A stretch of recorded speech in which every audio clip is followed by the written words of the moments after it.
Hello, नमस्कार। स्वागत है आप सबका आज 13 मार्च 2021 की शाम। Welcome to the Indie Masala Podcast, जहां पर हम बात करते हैं स्वास्थ्य की, फिटनेस की और कुछ ऐसी चीज़ों की जो हमारे सोच को, हमारे दिमाग को खोल सके और नए नए आइडियाज़ के बारे में हम बातचीत कर सके और जान सके। So welcome to the Indie Masala Podcast, more life each day. few updates from the last 2 weeks. इस मार्च के महीने में पहली बार हम लोग मिल रहे हैं। हर्ष जी, स्वागत है आपका। And there are couple of things जो कि पिछले 2 सप्ताह में हुई, तो थोड़ी सी अपडेट देना चाहता हूँ आप सबको। अभी एक किताब पढ़ रहा था मैं, अभी ख़त्म की है मैंने। तो book which I read last week was Phulsunghi नाम है। ये एक भोजपुरी नॉवल है जो जिसको ट्रांसलेट किया गया है इंग्लिश में।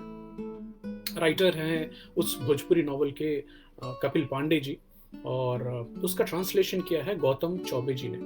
Fantastic book. मैंने पहली बार पिक की thanks to the recommendation by Hindustan Times, and Penguin Random House India ने उसको पब्लिश किया हुआ है। हार्ड कवर कुछ 399 रुपीज़ की आई थी। Small book, 169 pages only, but आपको एक अंग्रेजों के समय का जो बिहार था, और ये फुलसुंगी एक तवाइफ की कहानी है, जिनको एक जमींदार कैसे अपने यहाँ लेके आते हैं, और मतलब क्रुएलिटी वाली बात नहीं है, एंड कैसे उनकी लाइफ में चेंजेस एंड परिवर्तन आते हैं उसके बारे में। So it kind of takes you back to that very old era of colonial British time. So अगर आपको मौका मिले तो जरूर पढ़िए। किताब का नाम है फुलसुंगी। आजकल क्या देख रहा हूँ मैं, तो द क्राउन, नेटफ्लिक्स, एंड मेरी बेटी बहुत दिनों से बोल रही थी उसको देखने के लिए, बट ये मौका अभी इसलिए मिला कि जो हैरी और मेगन की जो बातचीत ओपरा से हुई और वो निकल कर आई बाहर में, तो बहुत सारी चीज़ें, and suddenly there was a curiosity around कि ये राज परिवार, एंड इंडिया में तो हमारा उनसे बहुत नज़दीकी, I would say not very pleasant रिश्ता रहा है कि we blame them for 200 years of imperialism and all those, but frankly अभी एक सीजन खत्म किया, दूसरे सीजन की 1-2 एपिसोड चली हैं, but it's a pretty remarkable series, और जिसमें आपको बहुत सारी नई चीज़ें मालूम पड़ती है कि एक राजा और या रानी बनना कितना डिफिकल्ट होता है। कौन से पॉडकास्ट सुना मैंने पिछले 1-2 सप्ताह में, तो रणवीर लाहबादिया हैं, बियर बाइसेप के नाम से उनकी पॉडकास्ट आती है।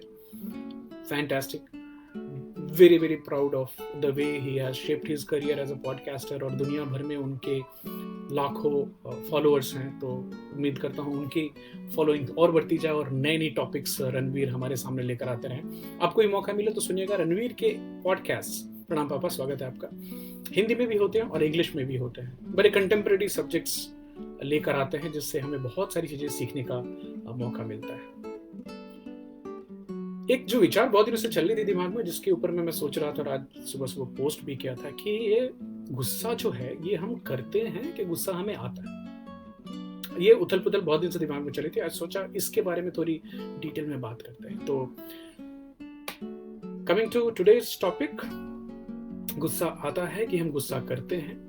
और कल की एक छोटी सी वाकया बताना चाहूँगा। कल 6-7 दिनों के कंप्लीटली नो वॉकिंग के बाद पूरी तरह सुबह से शाम तक घर में बैठे काम कर रहे हैं, और उसमें कल शाम को ऐसे वॉकिंग के लिए निकले और कुछ एक घंटे कुछ मिनट में 5 किलोमीटर 5.25 किलोमीटर की वॉकिंग कर ली। तो अभी जांग और जो हिप कुल्ले हैं वो सब दर्द हो रहे हैं, और सडनली रियलाइज हुआ कि आप जो 44 साल जो है वो दिख भी रहा है। तो आप में से जो भी मेरे एज के हैं, सडनली एक साथ ऐसा कुछ ना कर लीजिए कि अगले 2 दिन आपको तकलीफ में रहना पड़े, जो अभी मेरी हालत है। हालांकि वॉकिंग के दौरान एक चीज, विकास जी स्वागत है आपका, और thanks for the encouragement that you responded today morning, that शायद ये एक अच्छा टॉपिक होगा जानने का कि गुस्सा आता है कि हम करते हैं। तो देखते हैं कहाँ तक हम पहुंच पाते हैं इस बात को समझने में आज, और आपके कमेंट्स और विचारों का मैं स्वागत करूंगा। तो जब भी वॉकिंग चल रही थी तो भी पीछे से एक आवाज सुनाई दी। मैंने ईयरबड्स लगा रखे थे और रणवीर के पॉडकास्ट सुन रहा था। तो पीछे मुड़ के देखा तो कुछ लोग, सडनली 10-15 लोग जमा हो गए थे, और एक मिश्रा जी स्वागत है आपका, उसकी पिटाई हो रही थी। पिटाई नहीं बल्कि बुरी तरह धुलाई हो रही थी। एक मेरी उम्र के बट थोड़े हेवी अंकल थे उस बच्चे के हिसाब से, मेरे लिए अंकल नहीं, वो भाई होंगे, उसको पीटे जा रहे थे। और तो मैंने रोड क्रॉस किया, उसकी तरफ पहुंचा, और फिर पता चला कि कोई बोला मोबाइल लेके भागा। तो और उसकी धुलाई हो रही पूरी, तो मैंने खाली पूछा किसका मोबाइल लेके भागा? उसका। बोला किसका? तो लड़का बोला ये तो मेरा खुद का मोबाइल है। तो पता नहीं चला किसका मोबाइल। फिर किसी ने बोला नहीं, चेन खींच के। बोला किसकी चेन खींची? कोई क्लेम करने वाला नहीं। फिर किसी ने बोला नहीं, किसी औरत को धक्का देके भागा। मतलब आपने देखा? नहीं, किसी ने नहीं देखा। बट दैट 2 मिनट के अंदर में उसको इतनी पिटाई लगी। उसका गुनाह एक ही था, उसके पैर में चप्पल नहीं थी, देखने में गरीब था, फिर दाढ़ी बढ़ी हुई थी। हो सकता है उसने कुछ इंटॉक्सिकेशन किया हो, थोड़ा नशा भी किया हो, बट वर्चुअली उसने किसी का कुछ बुरा नहीं किया था। लेकिन उस बीच में जो हाथ साफ करने वाले लोग होते हैं, उन्हें कई लोगों ने हाथ साफ कर लिया। थैंकफुली मिश्रा जी, मेरे इंटरवेंशन के बाद उसको लोगों ने जाने दिया। एंड मैं उसको क्लोजली ऑब्जर्व कर रहा था। तो वो आगे जाकर रो रहा था, और फिर मैं पीछे पीछे वॉक कर रहा था। तो उसको खुद से बोला था मैंने तो किसी का कुछ किया नहीं, मुझे ऐसे ही पीट दिया, मार दिया। And I really felt bad. तो ये एंगर, और पब्लिक में जो मॉब में जो एंगर था ना, ओ माय गॉड, आपको देखना चाहिए था। मतलब हम तुरंत वो सभ्य समाज से तालिबानी समाज बनने में बहुत ज्यादा समय नहीं लगता। एक और चीज बताना चाहूंगा, फार्मा इंडस्ट्री में जो लोग जुड़े हैं और ट्रेनिंग में हैं और जानते हैं, उन्होंने एक इंसान का नाम जरूर सुना होगा, मिलिंद मांगले। मिलिंद काफी एनर्जेटिक, एंथुसियास्टिक टाइप के इंसान, जो कि बहुत सारी कंपनीज के लिए फ्रीलांस ट्रेनिंग का प्रोग्राम करते थे। हाय दीपक, गुड टू जॉइन। 5 मार्च की बात बताता हूँ। 5 मार्च के शाम को कुछ 9, सवा 9 बजे रात में उनका टिपिकल मैसेज आया कि मैंने ये काम शुरू किया है, ये प्रोजेक्ट करने वाला हूँ, ऐसे ऐसे होता है। तो ये उनकी हैबिट थी, हमारी बहुत घनिष्ठता नहीं थी, बट मैं कुछ करूँ तो मैं उनको इन्फॉर्म करता था, कुछ नया किया तो, और वो भी वाइस वर्सा। तो मैंने कुछ ध्यान नहीं दिया। अगले दिन सुबह में, तो ये फ्राइडे 5 तारीख की बात है, 6 तारीख की सुबह 8:30 बजे मिलिंद मुलुंद नाम की एक जगह में रहते हैं मुंबई में। एंड ही वाज स्टेइंग अपने बेटे और पिताजी के साथ रहते थे। उनकी फैमिली से सेपरेशन, वाइफ से सेपरेशन हो गई थी, and they were divorced around 8:30। और ये सब मैं न्यूज रिपोर्ट्स के हिसाब से बता रहा हूँ। शार्दुल मांगले, जो कि 20 साल के उनके बेटे थे, उन्होंने मिलिंद की किसी बात से गुस्सा होकर के मिलिंद के गले पे चाकू फेर दिया। मिलिंद उस हालत में किचन से भागते हुए अपने पड़ोसी के गेट तक पहुंचे। घंटी बजाई कि पड़ोसी गेट खोले और शायद वो अंदर जाके खुद को बचा पाए। लेकिन उनकी जो खूनी हालत थी, खून वाली जो हालत थी, उस हालत को देख करके वो पड़ोसी डर गया, क्योंकि उसने पीछे शार्दुल को वापस चाकू लेते आते देखा। ये न्यूज़पेपर की रिपोर्ट है। अभी उस हालत में उसको अपने परिवार, अपने माँ बाप, अपने छोटे बच्चे और वाइफ की चिंता हुई। उसने गेट नहीं खोला, और ये मौका मिल गया शार्दुल को और 3-4 अटैक करने से। मिलिंद वहीं सीढ़ी के पास ही गिर गए, शायद उनकी मौत भी वहीं हो गई। रिटर्न में ये वापस अंदर गए और अपने 85 साल के जो दादा हैं, उनको बेड पे ही चाकू मारा, उनको भी खत्म किया। उनके घर में एक नया नौकर आया था। उस नौकर ने खुद की जान बचाई। बाथरूम में उसने देखा था ये अटैक होते हुए, और डर के उसने खुद को बाथरूम में बंद कर लिया। वाइल मिलिंद बाहर थे, तभी उस दौरान उसने वो जो अंकल हैं, बूढ़े अंकल थे 85 ईयर्स ओल्ड, उनको हटाने की कोशिश की, बट उन्होंने बोला मुझे नहीं हटाओ बेड से। और रिटर्न में शार्दुल ने उनको मारा। And unfortunately 6th floor flat से शार्दुल ने उन दोनों को मारने के बाद खुद भी जंप करके सुसाइड कर लिया। अब सोसाइटी के लोगों ने फोन किया, पुलिस आई और शार्दुल को और उसके दादा को, सुरेश जी को, हॉस्पिटल ले जाया गया। तब तक थोड़ी सी जान बाकी थी, लेकिन हॉस्पिटल में उन्हें डिक्लेयर्ड डेड घोषित किया गया। अनफॉर्चुनेटली मिलिंद वहीं सीढ़ी पे ही पूरी तरह से हेवी ब्लीडिंग की वजह से मर गए। तो आज मिलिंद नहीं है। 5 तारीख की शाम को उनके साथ जो व्हाट्सएप चैट हुई थी, और सोचा भी नहीं था, 55 साल की उम्र, बहुत सारी जिंदगी उनके आगे थी, कंपनी चलाते थे, बहुत सारे लोगों को रोजगार दिया था, हजारों लोगों को ट्रेनिंग दे चुके थे। बट अपने घर में मुझे अभी तक ये समझ में नहीं आया कि न्यूज़पेपर रिपोर्ट्स में ये भी लिखा गया कि उनको पढ़ाई के लिए ही बोल रहे थे कि तुम्हारा भविष्य क्या होगा, तुम्हें पढ़ाई पे ध्यान देना चाहिए, ऑनलाइन क्लासेस है तुम्हारी, उसको ज्वाइन करो। न्यूज़पेपर में बड़ी इजीली इसको मानसिक संतुलन गया हुआ बच्चा, उसका स्किज़ोफ्रेनिया क्या चीज़ें बताई और लिखी गई हैं।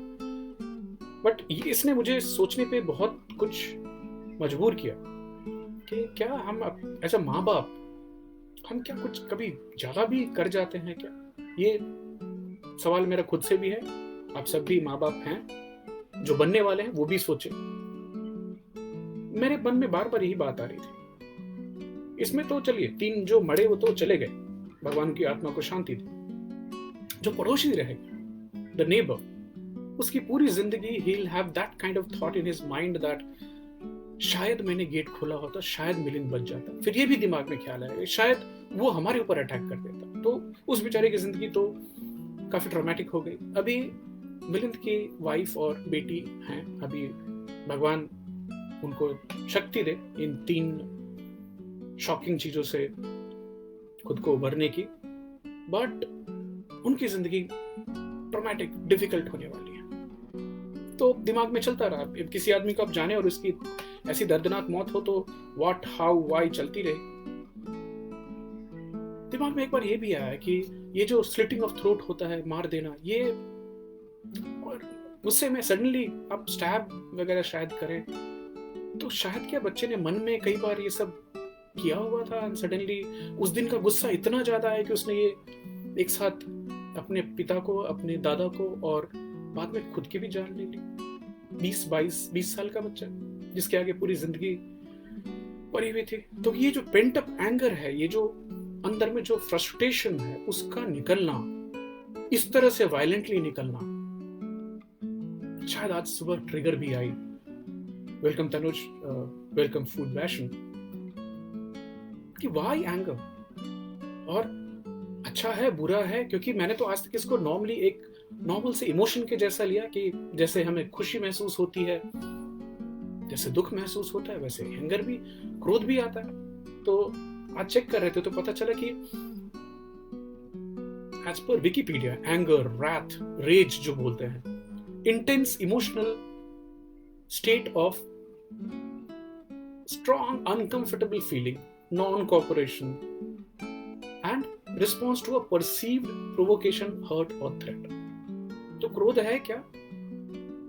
मन के अंदर में एक बहुत ही डिस्कंफर्ट आना, जिसमें शायद कुछ आपने परसीव किया कि आपके लिए वो ट्रिगर है। जो बोलते हैं ना, कुछ चाबी घूम गई जिससे आपको गुस्सा आ गया, या किसी ने आपको हर्ट किया, या फिर आपको किसी चीज से खतरा महसूस होता है, तो भी उस समय आदमी गुस्से में आ सकता है। हिंदी में क्रोध बोलते हैं, कोप, गुस्सा, खीज, ताव आना। तो सवाल वापिस ये कि गुस्सा हम करते हैं कि आता है, यही आज की डीप डाइव है। आप लोगों से भी रिक्वेस्ट है कि आप बताएं कि आप गुस्सा करते हैं कि आपको गुस्सा आता है, और इस दोनों के बीच का जो फर्क है, ये अगर समझ में आ जाए तो हम शायद इसके कंट्रोल के बारे में शायद कुछ बात कर पाए। अच्छा, गुस्सा जब भी आता है तो फिजिकली क्या चेंज इमीडिएट होते हैं? आपकी हार्ट रेट बढ़ जाती है, ब्लड प्रेशर बढ़ जाती है, शरीर में एड्रेनलिन, नॉर एड्रेनलिन जो हार्मोन्स हैं वो सडनली बढ़ जाते हैं। आपकी फेशियल एक्सप्रेशन चेंज हो सकती है, बॉडी लैंग्वेज आप अग्रेसिव दिख सकते हैं। अलग अलग लोगों में गुस्सा दिखाने के अलग अलग ढंग होते हैं। आप में एग्रेशन आ सकती है, आप लड़ने के लिए तैयार हो सकते हैं। तो मॉडर्न साइकोलॉजी में जो अभी मेरी बेटी पढ़ रही है, वो भी बीच बीच में मुझे बताती रहती है कि जो एंगर है, जो गुस्सा है, क्रोध है, गुस्से को, क्रोध को एक नेचुरल मैच्योर इमोशनल रिस्पॉन्स बोला गया, क्योंकि ये जो भी वर्चुअली जो भी मानव है, आपको कभी ना कभी किसी न किसी समय में किसी न किसी चीज पे गुस्सा आना लाजमी है, और ये नेचुरल भी है और हेल्दी भी है। आज हम इसके बारे में बात करने वाले हैं कि सारे जो गुस्से आते हैं, सारा जो एंगर पेंटअप होता है या हम एक्सप्रेस करते बोल पाते हैं, क्या सभी गलत होते? नहीं। तो हम आज उसकी भी बात करेंगे। गुस्सा डेवलप कैसे हुई, एंगर? तो ये एक सर्वाइवल की मैकेनिज्म थी, बट इसका वैल्यू तभी था जब हम जंगलों में रहा करते थे। अभी भी है, कुछ चीजों में बताऊंगा उसके बारे में। लेकिन जो अनकंट्रोल्ड एंगर है, जिसमें गुस्सा आप पे इतना हावी हो जाए कि आप अपना सूझबूझ खो दें और आपको नेगेटिवली अफेक्ट करने लगे, आपकी फिजिकल वेलबींग को मेंटल वेलबीइंग को, आपके परिवार को, आपके समाज में आपके जो स्टेटस है, कैसे लोग आपको देखते हैं, अगर गुस्सा उसको प्रभावित करने लगे तो बड़ी चिंता की बात है। तो अभी होता क्या है एक्चुअली, जब भी हम गुस्सा होते हैं तो फिजियोलॉजी जो है शरीर में क्या होता है, तो बेसिकली दो एमिग्डाला, ये बादाम के आकार की दो कोशिकाओं का संग्रह है जो कि हमारे ब्रेन के लोअर बेस में होता है। आपको कुछ ऑडियो नहीं आ रही है, एक second, just give me a second, let me check. Tanuj भाई, do confirm if you're getting the audio. Mishra ji, you can try and just refresh that, otherwise welcome to join here. Tanuj, hope you're getting the audio then, just let me know.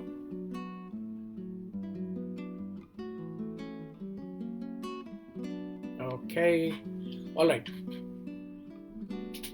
तो amygdala की बात करें, amygdala बादाम के आकार की दो छोटे छोटे कोशिकाओं का संग्रह है जो कि हमारे जो फ्रंटल जो लोब है उसके यहाँ बेस में होता है, और किसी भी इमोशन को, कोई भी फीलिंग होती है, उसकी मीनिंग क्या होगी, किसी चीज को याद रखना, उसको किसी इमोशन के साथ अटैच करना, किसी इमोशन में किस तरह का रिस्पॉन्स बचपन में हुआ था, अभी हुआ, उसको ये सब एमिग्डाला करता है। साथ के साथ फाइट और फ्लाइट, किस हालत में हमें लड़ाई करनी है, किस हालत में सिचुएशन से भाग जाना है। तो जब भी हम जंगलों में रहने वाले प्राणी थे, एक second, joined here, thank you so much, perfect. So जब भी हम जंगलों में रहने वाले प्राणी थे तो जंगल में हमें हमेशा एक खतरा रहता था, या तो कोई जंगली जानवर हमें या तो मारे या तो नुकसान पहुंचा दे, नहीं तो हमारे दूसरी जो मानव जाति के लोग हैं वही आके हमें नुकसान पहुंचा सकते हैं, तो उनसे भी बचना एक बड़ी इंपॉर्टेंट बात थी।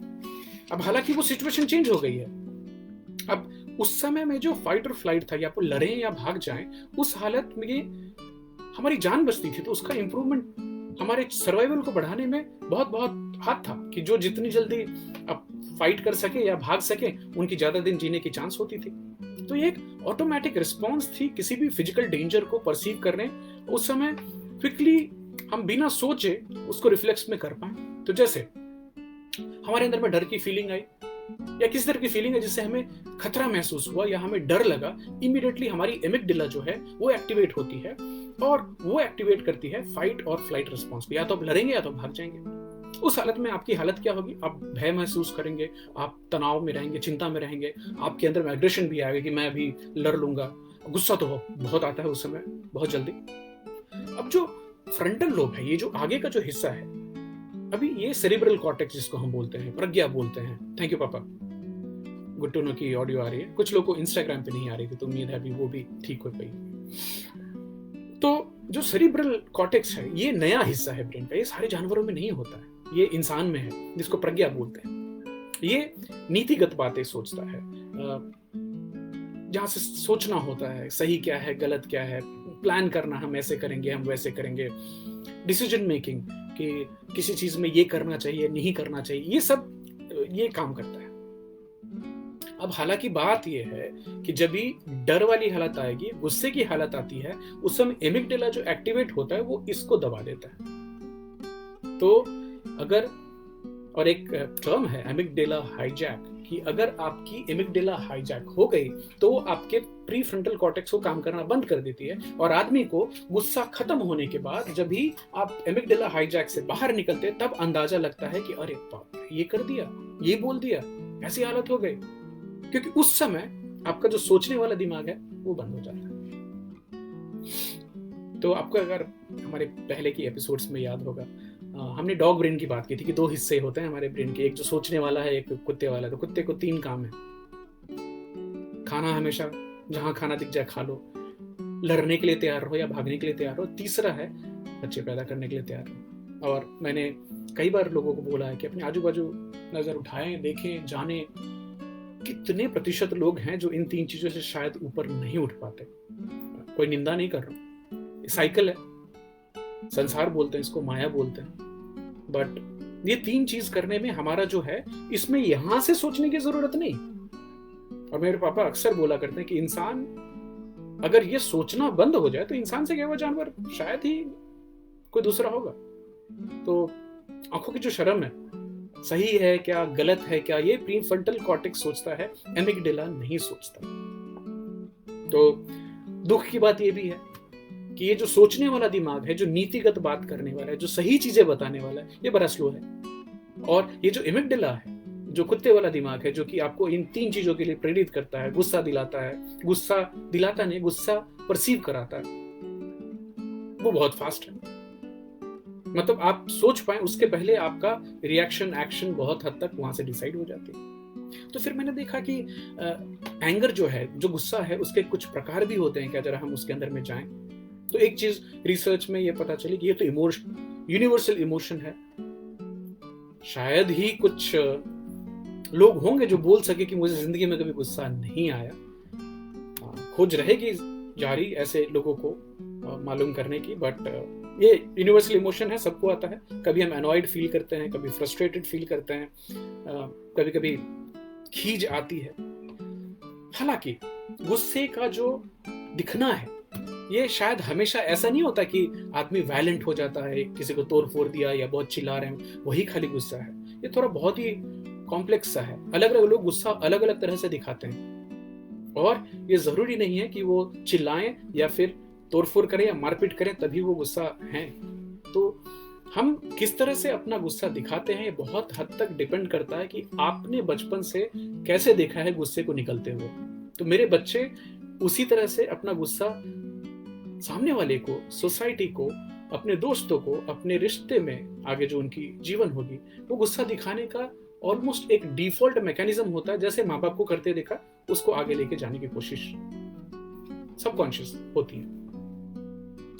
प्रोफेसर इफ्रेन फर्नांडिस, जो कि साइकोलॉजिकल रिसर्च किया है उन्होंने काफी, तो उन्होंने गुस्से के अलग अलग आयामों को बताया है। तो क्विकली मैं आपको बताना चाहूंगा कि पहला है द डायरेक्शन ऑफ एंगर, कि गुस्सा किसके प्रति है, इंटरनल है कि एक्सटर्नल है। कुछ लोगों का गुस्सा खुद पे होता है, खुद पे ही गुस्सा हो रहे हैं, तो वो इंटरनल गुस्सा हुआ। एक्सटर्नल गुस्सा बाहर की परिस्थिति, बाहर के इंसान, किसी चीज पे गुस्सा। एंगर का रिएक्शन कैसा है, गुस्से का रिएक्शन कैसा है, रिटेलिएटरी है कि रेसिस्टेंट है।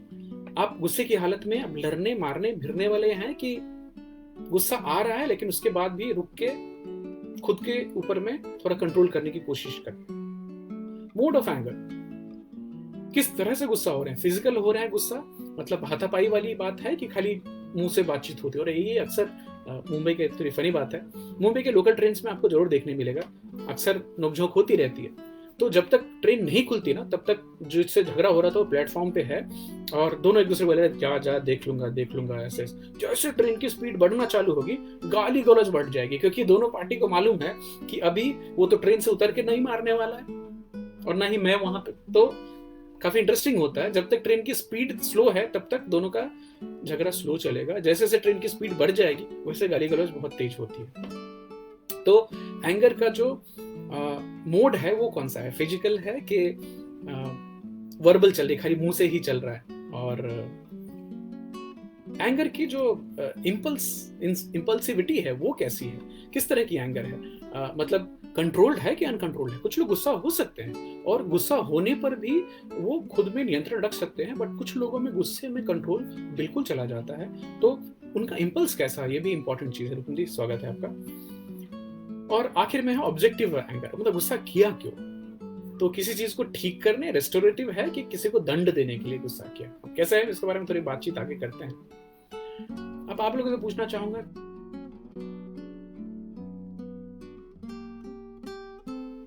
तो आपके सवाल जो जवाब हैं वो आप जरा लिखकर बताइए। वैसे जो रिसर्चर्स हैं, साइकोलॉजिस्ट हैं, उनका बोलना गुस्सा ना अच्छा है ना बुरा है। गुस्सा एक इमोशनल फीलिंग है, आपको एक भावना महसूस होती है, अभी उसको वैसे ही छोड़ दीजिए। उसके बाद इमोशंस जो हैं वही हमें इंसान बनाते हैं। मशीन बहुत सारा काम अभी करने लग गई है, लेकिन हम डिफरेंट इसलिए हैं मशीन से क्योंकि हम इमोशंस हैं हमारे अंदर में, मशीन्स में वो इमोशन नहीं है। That's a big difference. तो अगर हम खुद को मानव बोलते हैं, ह्यूमन बोलते हैं, तो इमोशन होना हर अलग तरह के बेसिक इमोशंस आपको मालूम होंगे, वो 6-7 इमोशंस की बात होती है, सुख दुख, गुस्सा होना, सैड होना, ये सब जो बेसिक इमोशंस है। तो एक और चीज, हर किसी को गुस्सा होने का अधिकार क्यों होना चाहिए? अब आप बोलेंगे ये कौन सी बात कर रहे हैं। तो गुस्सा एक हेल्दी इमोशन है। गुस्सा आना ये प्रमाणित करता है कि आपका दिमाग, आप फिजिकली, मेंटली आप किसी चीज को परसीव करके उस पर रिएक्ट कर रहे हैं। अगर आप वेजिटेटिव स्टेज में चले जाएं, आपका दिमाग काम करना बंद हो जाए, ना गुस्सा, ना हंसना, ना सैडनेस, तो ऐसे भी बहुत सारे लोग हैं जो कि सब्जियों के जैसे किसी मेंटल ट्रॉमा की वजह से या चोट लगने की वजह से उनकी इमोशनल वो जो रिस्पॉन्स है वो बंद हो जाती है। तो गुस्सा आना हेल्थ की निशानी भी है। हालांकि किन किन हालत में, अगर आपको किसी चीज पे थ्रेटनिंग लगता है, कहीं आपको खतरा महसूस होता है, उसमें गुस्सा आना वाजिब है। कहीं सिविल ह्यूमन राइट्स की वायलेशन हो रही है, किसी पे अत्याचार हो रहा है। अब कल मुझे बिना जाने उस बच्चे को, बच्चा तो नहीं था, 17, 18, 20 साल के आसपास होगा, बट मेरे लिए बच्चा ही था, अब उसको पीटे जा रहे हैं विदाउट नोइंग द कॉज कि उसके पीछे क्या हो। मुझे उस समय गुस्सा आया, तो वो गुस्सा आना वाजिब है।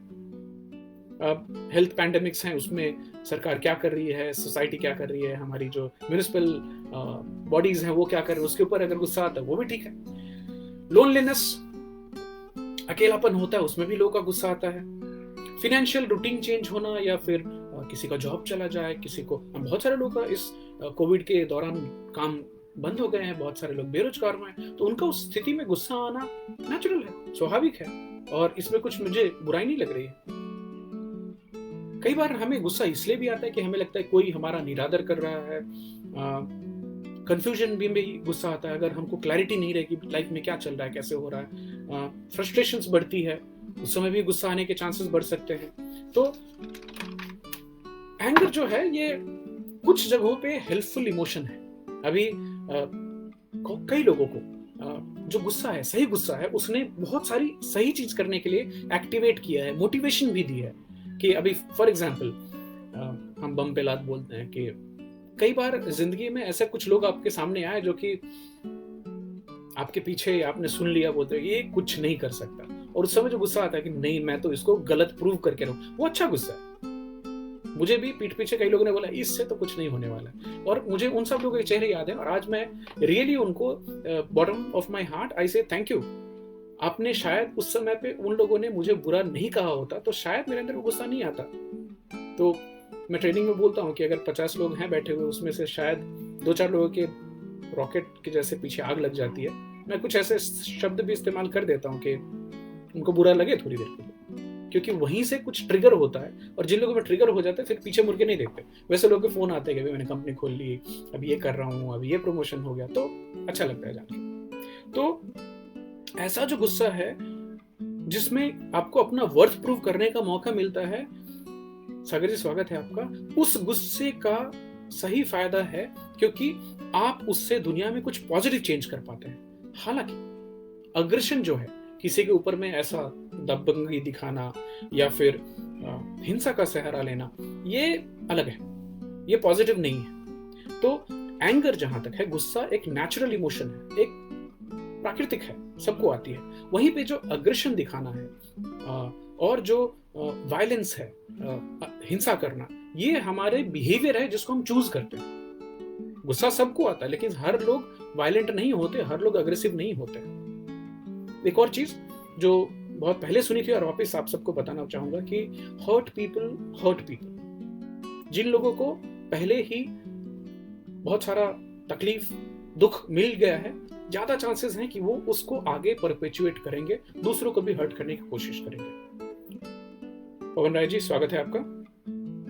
तो जब भी हम गुस्से को कन्वर्ट करते हैं अग्रेशन में या वायलेंस में, दिव्या स्वागत है आपका, उसके पीछे एक बिहेवियर होती है जो हम चूज करते हैं कि मुझे ये करना, और कारण एक ही होती है, या तो हम किसी को डराना चाहते हैं सामने में, या उसको छोटा दिखाना चाहते हैं कि तू क्या कर लेगा, क्या उखाड़ लेगा मेरा टाइप्स, या फिर किसी को हम एक्चुअली हार्म करना चाहते हैं। तो anger which is a natural emotion, उसको फील करना बहुत इंपॉर्टेंट है, बट उसको आप एक बिहेवियर में चूज करते हैं कि मैं अग्रेसिव होऊंगा या मैं वायलेंट होऊंगा, देयर इज द डिफरेंस। तो इसका ख्याल थोड़ा रखने की जरूरत है।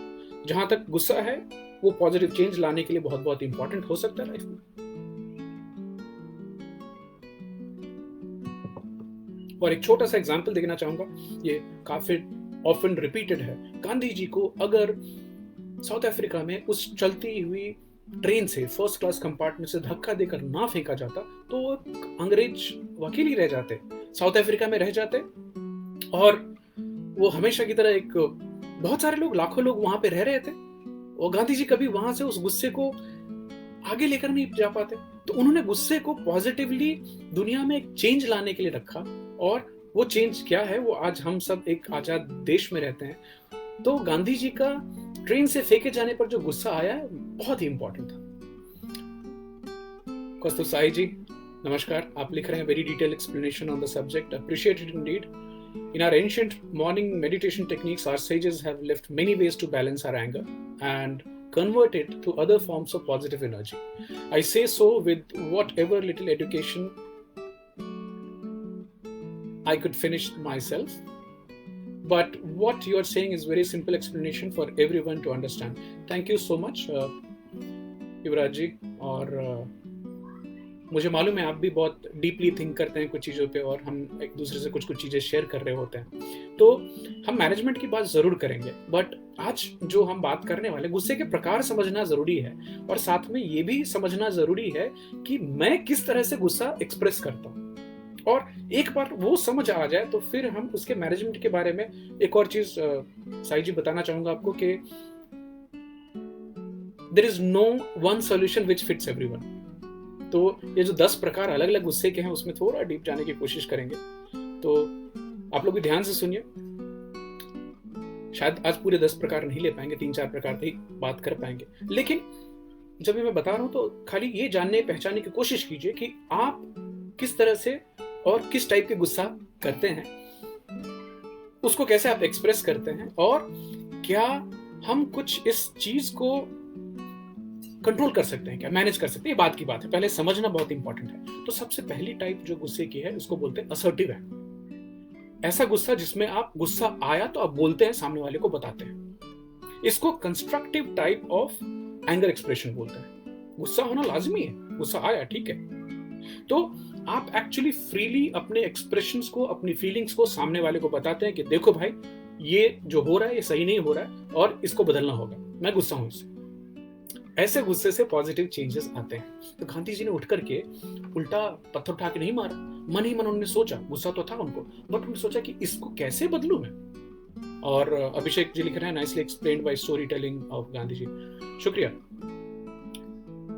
तो rather than avoiding confrontation, अच्छा देखिए, जो लोग गुस्से को अपने अंदर, गुस्सा आया है लेकिन उसको बताना नहीं है क्योंकि अच्छा बन के रहना है, तो या फिर ये है कि नहीं मुझे झगड़ा नहीं करना, तो आप कन्फ्रंटेशन अवॉइड करेंगे। आप गुस्से को अंदर ही अंदर, और बाप रे, इसके जो परिणाम है ना, इंटरनलाइजिंग एंगर, वो जो गुबार कभी फटता है, my god, resorting to verbal insults, एक दूसरे को इसकी मारते रहना। खुल के नहीं बोल रहे हैं कि तुम्हारी इस चीज से मुझे तकलीफ हो रही है, इसको बंद करो या इसमें सुधार लाओ, लेकिन एक दूसरे पे बाब्स मारते रहना। और कभी कभी in a very extreme state physical outburst भी होते हैं। तो वो ना करके जो इस तरह के असर्टिव गुस्सा दिखाने वाले लोग होते हैं, बोलने वाले लोग होते हैं, वो बताते हैं कि मेरा जो गुस्सा है ये इस चीज से है, और अगर इसको ठीक कर लो, ये अगर ठीक हो जाए तो मुझे कोई तकलीफ नहीं। और ऐसे लोग बहुत सारे पॉजिटिव चेंज अपने आसपास में कर पाते हैं और लोगों को बता पाते हैं कि एक्चुअली उनको चाहिए क्या लाइफ से। और ये भी ऐसे तरह से होता है कि सामने वाले को मालूम पड़ता है, देखो इनको ये चीज पसंद नहीं, इनके सामने ये चीज मत करो, और सामने वाला भी रिस्पेक्टफुली उसको मान जाता है क्योंकि उसकी बाउंड्री को आपने ट्रांसग्रेस नहीं किया है, ना ही उसको डिस्ट्रेस दिया कि तुम खराब हो या अच्छे हो, ये व्हाटएवर, आपने खाली अपनी चीज को, जो आपका डिस्कम्फर्ट था, उसको अच्छे से एक्सप्रेस कर दिया। तो एक्सप्रेसिंग एंगर असर्टिवली, आपका जो गुस्सा है उसको सीधे से शब्दों में कि मैं ऐसा महसूस कर रहा हूं और मुझे ऐसा चाहिए, काफी अच्छा है। इसके ट्रांसफॉर्मेटिव असर लोगों पे हो सकते हैं, और क्योंकि आपने किसी को जो दिल दुखाना है वो दिल नहीं दुखाया। अब इसमें इस तरह के गुस्से मैनेजमेंट, थोड़ी मैनेजमेंट क्या, ये तो बहुत ही पावरफुल मोटिवेटर है। ऐसा गुस्सा दुनिया में बहुत सारी चेंजेस लाता है। तो इसका आप इस्तेमाल कीजिए किसी डर वाली हालत में, अगर बहुत डर लग रहा हो या फिर किसी से गुस्सा हो, तो शायद एक जो बात करना है, खुल के बोलना है, वो शायद इंपॉर्टेंट होता है। किसी अन्याय को देखा आपने, उसको आप अपनी जो कॉन्शियस असर्टिवनेस है उससे चेंज कर सकते हैं। अब थोड़ा मैं एक कल वाली बात बताऊं, अगर मैंने इंटरव्यू नहीं किया होता तो वो बच्चा बहुत और भी ज्यादा पिट सकता था, क्योंकि मैंने तो ही 2-4 सवाल पूछे कि भाई क्यों मार रहे हो, मोबाइल तो किसकी मोबाइल, पता नहीं, किसका पैसा छीना पता नहीं, किसकी चेन छीनी पता नहीं, किसको धक्का दिया पता, तो मार क्यों रहे हो। तो भीड़ में जो सबसे कमजोर होते हैं वो सबसे ज्यादा स्ट्रांग हो जाते हैं। ये ट्रेन की बिहेवियर है, आप भी अपने अनुभव से बताएंगे, जरा देखना। तो पहली टाइप असर्टिव, जो गुस्सा आता है, जिनको गुस्सा आता है वो बोल पाते हैं। दूसरा बिहेवियरल एग्रेशन, गुस्सा आया उस समय में अग्रेशन दिखाना, उत्तेजित हो जाना। तो जैसे पहले हमने बताया था कि गुस्सा आने पे भी चॉइस, गुस्सा आना नेचुरल इमोशनल फीलिंग है, बट उसको वायलेंट बिहेवियर में या अग्रेशन में चेंज करना ये एक चॉइस है जो कि हम और आप कंट्रोल करते हैं। आप बोल सकते हैं कि हाँ मेरा कंट्रोल नहीं है इसके ऊपर, लेकिन गुस्से को वायलेंट करना, अग्रेशन करना, फिजिकल होना, ये सब एक चॉइसेस हैं। हम आगे इसके बारे में बात करेंगे। तो अग्रेशन एक ऐसा बिहेवियर है जिसमें आपका मोटिवेशन तो बेसिक होता है कि सामने वाले को या तो डराओ, धमकाना जिसको बोलते हैं, या उसे नीचा दिखाना, या फिर खुद की ऐसा डरा देना, तो या फिर एक फिजिकल हार्म करने का भी हो सकता है कि चलो इसको एक आज पिटाई करते हैं, आगे से हमेशा सीख जाएगा, जान जाएगा। जो अग्रेसिव गुस्सा दिखाने वाले लोग होते हैं उनमें चीजों को तोड़ने फोड़ने की प्रवृत्ति देखी गई है। कुछ चीज उठाकर फेंक दी, और कभी कभी अटैक भी कर सकते हैं। जो गुस्से की हालत होती है उनकी, उसमें बाद में पछतावा जरूर होता है। जैसे मैंने पहले बताया कि आपका जो एमिगडाला हाईजैक हो गया तो उस समय तो कंट्रोल आपको लगता है कि नहीं है, उस समय में आप कुछ चीजें कर पाते हैं, कर जाते हैं, और बाद में पछतावा आता है। इसके नेगेटिव सोशल लीगल इम्प्लीकेशंस हो सकते हैं, क्योंकि आपने उस समय में अपनी जो सोच थी उसको बंद किया और कुछ ऐसी एक्टिविटी कर गए, वायलेंट हुए, फिजिकल हुए, उसको कानून तो नहीं छोड़ेगा। तो ऐसे लोगों में जिनका गुस्सा अग्रेशन निकल के आता है, बिहेवियर थोड़ी अनप्रेडिक्टेबल होती है, इंपल्सिव होते हैं, और ये जो आपकी एबिलिटी है, अगर आप इस तरह का गुस्सा करने वाले हैं तो trusting respectful relationship long term तक नहीं बच पाएगी, क्योंकि सामने बन पाएगी, क्योंकि सामने वाला हमेशा डरा रहता है कि पता नहीं कभी आदमी वायलेंट हो जाए, तोड़फोड़ करने लगे, मारपीट करने लगे, and that can be very very damaging. अब इसको मैनेज कैसे करना है, ये इसको मैनेज करना इंपॉर्टेंट है। तो सबसे पहले तो ये है कि आपको ये ऑब्जर्व करना है कि ये जो गुस्सा आया था वो फिजिकल या वायलेंट कैसे बन गया। इसको थोड़ा सोचना पड़ेगा। जो गुस्सा ऐसा करते हैं उनको खुद ही सोचना है, और आपने उस हालत में फिजिकल होना, वायलेंट होना, चीजें तोड़ना फोड़ना क्यों सही समझा, ये इंट्रोस्पेक्ट करने की जरूरत है। इसमें आपको कोई दूसरा मदद नहीं करेगा। एक चीज जो प्रैक्टिकली आप कर सकते हैं कि अगर आपको लगता है कि आपका गुस्सा बढ़ रहा है और आप कुछ तोड़ फोड़ करने वाले हैं, उस हालत में अगर हो सकता है तो अपने आप को वहां से सिचुएशन चेंज करें, आप निकल जाएं उस रूम से, उस जगह से, उस वातावरण से निकलने की कोशिश करें अगर संभव है तो। अदरवाइज एक चीज जो हमेशा से काम करती है, एक याद कीजिएगा, गुस्सा जो है ये एक एमिगडाला हाईजैक हुई है, आपकी जो एनिमल इंस्टिंक्ट है वो जगी है, और उसने आपकी ब्लड प्रेशर को बढ़ाया है, आपका जो ब्लड की सर्कुलेशन बढ़ी है, आपके शरीर में एक्स्ट्रा खून आई है। बहुत सारे मैनिफेस्टेशन है उसके, मैं आपसे कल शेयर करूंगा कि गुस्सा जब भी हम करते हैं तो हमारे शरीर पे इमीडिएटली क्या क्या चेंजेस आते हैं। Oh my God, it's so fascinating.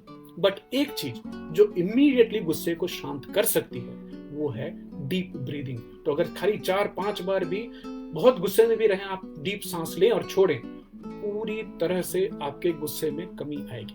क्योंकि फिजियोलॉजिकली शरीर को आप डीप सांसें शांतिपूर्वक तभी ले पाते हैं जब भी आप नॉर्मल हालत में हो, आप खुश रहें तब। क्योंकि आपको लड़ना है, भागना है, गुस्सा, तो उसमें सांस बहुत तेज चलती है। तो जैसे ही आपने 4-5 डीप सांसें ली, आपकी बॉडी की फिजियोलॉजी चेंज होगी, ब्लड प्रेशर कम आएगा, गुस्सा कम होगा, और आप थोड़ी देर में ही सोच पाएंगे कि अरे बाप रे, अभी मैं क्या करने वाला था। एक और चीज, जो लोग फिजिकल हो जाते हैं गुस्से में, मारपीट या फिर तोड़ना फोड़ना, आपको जब भी फ्रस्ट्रेशन के लेवल बढ़े तो अगर आप वॉकिंग करें, आप दौड़ें, वो जो फिजिकल फ्रस्ट्रेशन जो अंदर जमा हुई है ना, उसको आप किसी तरह से निकालें तो ये बहुत बहुत फायदेमंद हो सकता है। एक और टाइप आज लेना चाहूंगा, जिसके तीसरी टाइप है गुस्से की।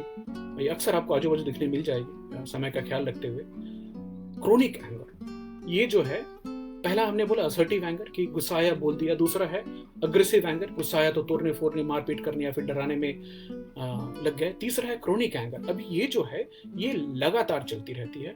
Generally a sense of resentment, न बोल रहे हैं, न अग्रेशन दिखा रहे हैं, न ही बता रहे हैं कि गुस्सा है, लेकिन मन ही मन कुंठा, एक तरह से किसी चीज के ऊपर में फ्रस्ट्रेटेड रहना, लगातार चीजें खराब होती ही जाएंगी और ये किसी चीज के बारे में बार बार कंप्लेन करते रहना, इरिटेशन होते रहना, किसी के साथ रहते हुए भी उस गुस्से को ठीक से बताना नहीं कि मैं किसी से गुस्सा नहीं बताऊंगी, लेकिन शायद बताऊंगी, भूल गया मैंने, इंडिकेशन कुछ नहीं है, खुद ही पता नहीं किस चीज के लिए गुस्सा है और गुस्सा है। इसमें सबसे ज्यादा नुकसान क्रोनिक गुस्सा रहने वाले लोगों का उनके स्वास्थ्य पे होता है, बहुत बहुत आपकी जो मेंटल और फिजिकल दोनों हेल्थ पे। इसके बारे में कल थोड़ी और बातचीत करूंगा। इसको मैनेज करना बहुत बहुत इंपॉर्टेंट है। इसमें एक रिफ्लेक्शन है, रुकना है, खुद ही सोचना है कि ये गुस्सा जो परपेचुअल है, जो लगातार है, क्रोनिक है, ये क्यों हो रहा है मुझे। आपको खुद ही ये सोचना पड़ेगा, मालूम करना पड़ेगा, आइडेंटिफाई की जो सोर्स को, रिसेंटमेंट कहां से है, किस चीज से है, किस आदमी से है। और हो सकता है ये बहुत ही वाजिब हो सकता है ना कई हालत में आपके लिए, तो आपकी जिंदगी बिल्कुल आप मेरे से ज्यादा अच्छा जानते हैं, लेकिन वो जो गुस्सा जब ये पहचान रहे हैं कि किस चीज से गुस्सा है और बहुत दिनों से चल रहा है, क्रोनिक है, तो अभी एक समय आ गया है कि आप पहले तो खुद को माफ करें। उसके बाद उस किस आदमी ने आपके साथ जो गलत किया था, हो सकता है 10 साल पहले, 15 साल पहले, 20 साल पहले, 25 साल पहले, 40 साल पहले मेरी उम्र, बट उस आदमी को माफ करें, खुद को माफ करें, बहुत बहुत इंपॉर्टेंट है। और ये जो किसी को माफ करना जो है ना, ये बहुत ही शक्तिशाली है, बहुत पावरफुल है। इससे बहुत ज्यादा अंदर में आपको अच्छा महसूस होगा और आप जो गुस्सा और एक जो दुख अंदर में लेकर चल रहे हैं, हर्ट है, जो फ्रस्ट्रेशन है, जो उसको आप निकाल पाएंगे। साथ ही एक और चीज, ऐसे लोग जो क्रोनिक गुस्से से हमेशा गुस्से में रहते हैं, आपको अपना जो असर्टिव बनना है कि देख भाई तू ये कर रहा है ना, इससे मुझे गुस्सा आ रहा है, ये मत कर। शायद बोल देने से सामने वाला ज्यादा समझ पाएगा, बशर्ते कि आप उस गुस्से को अंदर ही अंदर, और वो आप बोल नहीं रहे लेकिन आपके व्यवहार में, आपकी बातचीत में, सब कुछ में वो एंगर दिखता रहता है लोगों को। तो असर्टिव होना बहुत बहुत हेल्प कर सकता है, बट सबसे पहले आपको मालूम करना है कि आपको गुस्सा आया क्यों और क्रोनिक क्यों है, 10 साल से क्यों है, 5 साल से क्यों है, और उस इंसान को माफ करना, खुद को माफ करना बहुत इंपॉर्टेंट होता है। तो देख रहा हूँ 45 मिनट होने आ गए हैं, तो आज इस टॉपिक को यही विराम करेंगे। अभी हमने केवल 3 तरह के गुस्सों की बात की, 7 अलग गुस्से हैं जो हम कल बात करने वाले हैं, प्लस उनके मैनेजमेंट की भी बात करेंगे, और साथ में ये हेल्थ की इम्प्लीकेशन क्या है। अगर आप, जैसा शायद बुद्ध ने बोला था कि गुस्सा रहना लगातार किसी के प्रति ऐसा है कि जहर आप पिए और उम्मीद कर रहे हैं कि सामने वाला मर जाए। तो मैं नहीं चाहूंगा कि मेरे जान पहचान में जितने सानिध्य में रहने वाले लोग हैं वो इस पहले अपने गुस्से के प्रकार को समझे, टाइप को समझे, और उसको फिर मिटिगेट कैसे कर सकते हैं उसके ऊपर हम चर्चा करेंगे, बातचीत करेंगे। आप सबने आज ज्वाइन किया, बहुत बहुत शुक्रिया, धन्यवाद। अगर आपको ये अच्छा लगा है तो अपने फैमिली फ्रेंड्स में जरूर शेयर कीजिए। आप यूट्यूब पे भी देख सकते हैं, पॉडकास्ट मीडियम जहाँ जहाँ भी हैं, गाना है, स्पॉटिफाई है और एप्पल पॉडकास्ट, गूगल पॉडकास्ट, उन सब जगहों पे आप इंडी मसाला के नाम से पॉडकास्ट ढूंढ सकते हैं। बहुत बहुत शुक्रिया आप सबका। कल मिलते हैं, सेकंड पार्ट, एंगर, गुस्सा क्यों आता है, गुस्सा आता है कि हम करते हैं। Thank you so much, bye.